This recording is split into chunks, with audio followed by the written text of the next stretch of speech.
وہ فاسق و فاجر لانتی یزید مرا کیسے؟ اختتام اسی پر ہونا ہے، ختم بات اسی پہ کرنی ہے۔ تو یزید جو تھا شراب کا، زنا کا عادی تھا، اس کو روم کی ایک عیسائی لڑکی سے عشق ہو گیا۔ مختلف روایتیں ہیں، لیکن یہ روایت عقد الفرید سے میں پیش کر رہا ہوں، بڑی معتبر کتاب ہے۔ اس کو ایک عیسائی لڑکی جو روم کی تھی اس سے عشق ہو گیا۔ وہ لڑکی ایک راہب کی بیٹی تھی، بڑی خوبصورت تھی، اور جب تک کہ یزید بادشاہ نہیں بنا تھا اس کا دوست تو عبید اللہ ابن زیاد تھا، لیکن جب وہ بادشاہ بن گیا تو یزید کا دوست سرجون ابن منصور ہو گیا۔ یہ سرجون بھی خوبصورت تھا، یزید کا بھی جوانی کا عالم تھا، تو یہ دونوں ایک لڑکی کے ساتھ افیئر کرتے تھے۔ اب یہ لڑکی دونوں کو ہینڈل کرتی تھی، جو روم کی وہ راہب کی بیٹی تھی وہ دونوں کے ساتھ تھی، اور اسی دونوں کے میٹر میں کبھی کبھی سرجون میں اور یزید میں دشمنی بھی ہو جاتی۔ ایک دن یزید نے اس لڑکی کے بالوں میں ہاتھ ڈال کر کے کہا، کب تک مجھ سے دور رہو گی؟ میرے ساتھ شادی کر لے، نکاح کر لے۔ وہ عیسائی تھی، اس نے کہا یزید کل آنا، لیکن سن، جیسے آج اکیلے آیا ہے ویسے کل بھی اکیلے آنا، سرجون کو یا کسی کو لانا مت، کل تجھ سے کوئی خاص بات ہوگی۔ یزید خوشی خوشی چلا گیا، اور اس کے بعد اس راہب کا جو وہ تھا سوما تھا، وہ جنگل میں تھا، دمشق کے مضافات میں تھا۔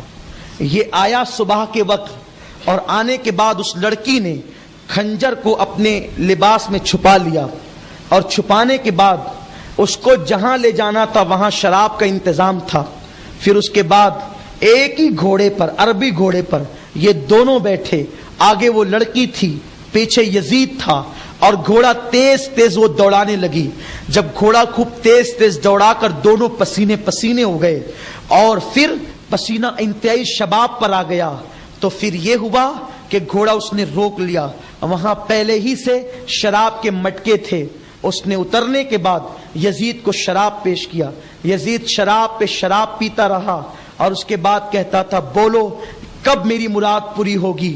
اور اس نے شراب پیتے ہوئے جیسے ہی لڑکی کی طرف ہاتھ بڑھایا، لڑکی جان چکی تھی یہ وہ موٹا بہت تھا کہ اب جو ہے یہ اب بدمست ہو چکا ہے۔ اس نے دھکا دیا، یزید گرا، اور گرنے کے بعد اس نے یزید کے منہ پر پیر رکھا، اور پیر رکھ کر کے کہا شادی کرنا ہے، نکاح کرنا ہے مجھ سے؟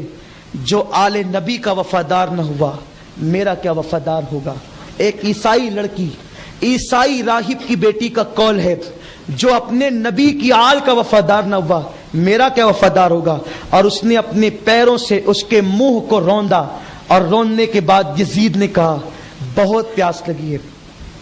ماہرین کہتے ہیں بہت دوڑنے کے بعد اگر شراب پی لی جائے تو پیاس آپے سے باہر ہو جاتی، ایسا ماہرین کا کہنا۔ اللہ ہم سب کو اس سے بچائے، اس کی بو سے بھی بچائے، اس کے رنگ سے ہی بچائے، اسے دیکھنے سے ہی بچائے۔ لیکن ماہرین کی تحقیق یہ ہے جب کوئی بہت دوڑ لے، شراب پی لے، پیاس حد سے زیادہ باہر ہو جاتی ہے۔ اس نے کہا چند قطرے پانی پلا دے۔ اس نے کہا تو اپنے باپ کا بھی غدار ہے، تیرے باپ نے تجھے وصیت کی تھی آل نبی کے ساتھ اچھا سلوک کرنا، لیکن تو نے اپنے باپ سے بھی وفاداری نہیں کی، تو نے اپنے باپ کی مسند کو بدنام کیا۔ اور اس کے بعد اس نے خنجر نکالا اور یزید کی شہرک کو کاٹ دیا۔ اس طرح ادھر غلاف کعبہ جل رہا تھا، ادھر یزید اخیر میں تڑپ رہا تھا۔ وہ لڑکی لوٹ گئی، اور لوٹنے کے بعد اس نے سرجون ابن منصور کو پوری داستان بتائی۔ اور لیکن یہ ہوا کہ چونکہ یزید 3-4 دن غائب رہتا تھا لڑکیوں کے پاس، تو اس کو کوئی ڈھونڈنے بھی نہیں نکلا۔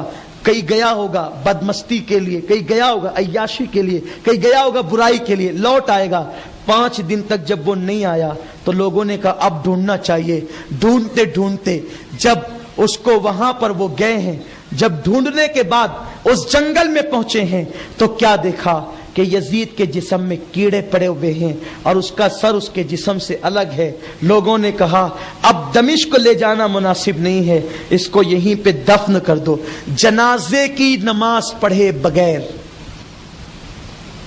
حوالہ میں نے دیا ہے عقد الفرید، نماز جنازہ پڑھے بغیر، غسل دیے بغیر، صرف دنیا سے یزید کا عیب چھپانے کے لیے یزید کو اسی جنگل میں وہیں پہ دفن کر دیا گیا۔ یزید دفن ہو گیا۔ پھر جب دور آیا عباسیوں کا تو وہاں پر لوہے کی بھٹی بنا دی گئی تاکہ وہ ہمیشہ اس آگ کو برداشت کرے۔ اب یزید کے بعد، چونکہ میں نے کہا تھا کہ یزید کے بیٹے کا موقف بیان کروں گا، اس لیے کہ باپ کو بیٹے سے زیادہ کون جانتا ہے؟ بیٹے سے زیادہ باپ کو کون جانتا ہے؟ باپ کی وہ راتیں بھی دیکھتا ہے، بستر بھی دیکھتا ہے، سب دیکھتا ہے، بستر دستر سب اس کے سامنے ہوتا ہے۔ ملا جی آپ نے بہت بڑی غلطی کی۔ یزید کا جو جائز بیٹا ہے میں اس کا موقف بیان کر رہا ہوں، وہ یزید کا بیٹا تھا لیکن تھا حلالی، اس لیے اس کی زبان سے حق نکلا۔ گالی دینے کا قائل نہیں، گالی دینا نہ میرا مسلک ہے۔ جو رسول اللہ نے حدیث میں کہا اگر آپ اس کو گالی سمجھتے ہیں تو میں نہیں سمجھتا کہ کوئی مسلمان اتنی بڑی جسارت کرے گا۔ آقا نے فرمایا جو میرے اہل بیت سے دشمنی کرے وہ حلالی نہیں ہو سکتا، اور آقا نے جو کہا میں وہ نہیں کہہ رہا ہوں، ابھی تو صرف غیر حلالی کہہ رہا ہوں۔ تو یزید کا بیٹا جو تھا اس کا نام تھا معاویہ اصغر۔ یزید کا ایک بیٹا خالد نام کا بھی تھا، اور بھی اس کا ایک بیٹا پاگل بھی تھا۔ یزید کے 5 بیٹے تھے، اس میں سے ایک بیٹا پاگل ہو گیا تھا۔ آل نبی کے ساتھ دشمنی اچھی نہیں ہے، اللہ دنیا میں سزا دیتا ہے، اب بہت بری سزا ملتی ہے۔ ایک بیٹا پاگل ہو گیا تھا، لیکن معاویہ اصغر جو تھا وہ نمازی تھا۔ وہ کہتے ہیں نا کہ وہ ولی کے پیٹ میں شیطان، تو ویسا ہی ہو گیا۔ امیر معاویہ کے یہاں یہ پیدا ہو گیا، اور یزید پلید کے یہاں جو معاویہ اصغر تھا وہ نمازی تھا، کچھ حد تک وہ نیک تھا۔ تو اس کو لوگوں نے کہا معاویہ تیرا باپ مر گیا، اب ہم تجھے اپنا خلیفہ مانتے ہیں، یہ اقتدار کی کرسی حاضر ہے، اور یہ لو وہ ممبر پہ چڑھا۔ اب نوٹ فرمائیں یزید کے بیٹے کی تقریر کیا ہے۔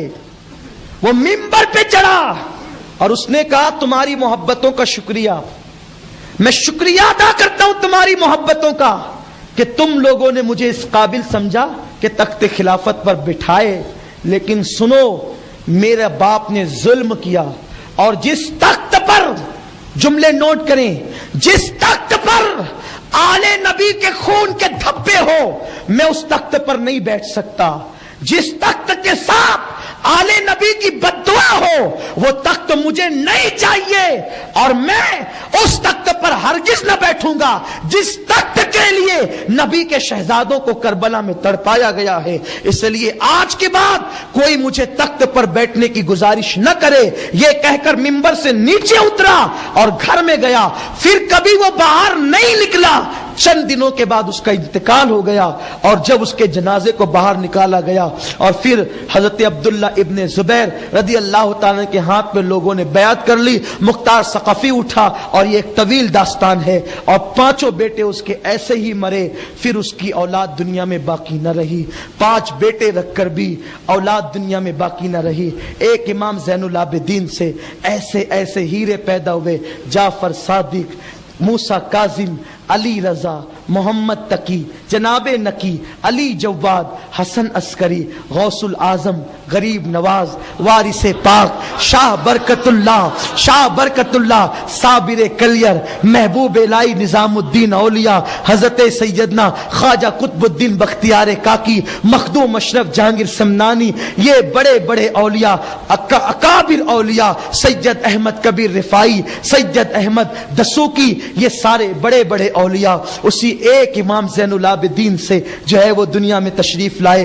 حسنی حسینی سادات کا سلسلہ، حسینی سادات حضرت زین العابدین سے چلے، اور حسنی سادات حضرت حسن مصنع سے چلے۔ یاد رکھیں اللہ تعالیٰ آپ سب کو سلامت رکھے، حسینیت پر قائم رکھے۔